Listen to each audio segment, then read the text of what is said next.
Part 1. We never went to the moon. Traveling to the moon is a scientific impossibility. Most of you will be thinking that I'm crazy for not believing that people ever walked on the moon. Let me explain some of the simple problems with the official story, and why I believe what I believe. Firstly, the propulsion system that rockets use will not work in space. Rockets work using Newton's third law, stating that for every action there is an equal and opposite reaction. The force of the rockets push against the mass of the atmosphere, and the reaction force pushes the rocket into space. The problem is, this type of propulsion wouldn't work in space. The reason is, if you didn't notice, space is a vacuum, meaning there is no air. If there is no air, there's nothing to push off against. That means you can't maneuver anything in space.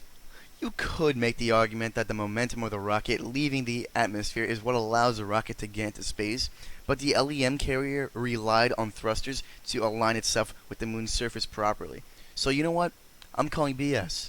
Another problem with the moon landings is the size of the Earth. The size of the Earth is supposed to be a little less than 4 times the size of the moon.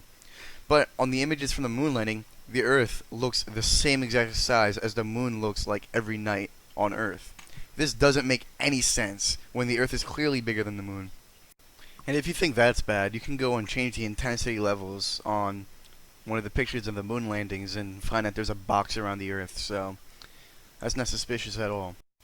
Another problem I have with the moon landings are the shadows. If you notice any of the shadows in the moon landings, they are not parallel.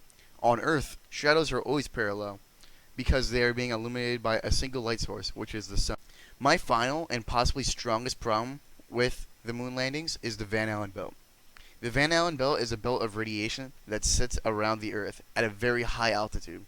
This isn't your ordinary microwave radiation, folks. This is the type of radiation that will kill you immediately. It would be physically impossible for the astronauts to survive going through the Van Allen belt. Not only is the Van Allen belt highly radioactive, but it is extremely hot.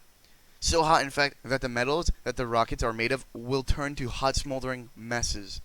The temperatures exceed the metal's melting points, and it's probably not the best idea to be on a rocket going through the Van Allen belt in the first place anyways.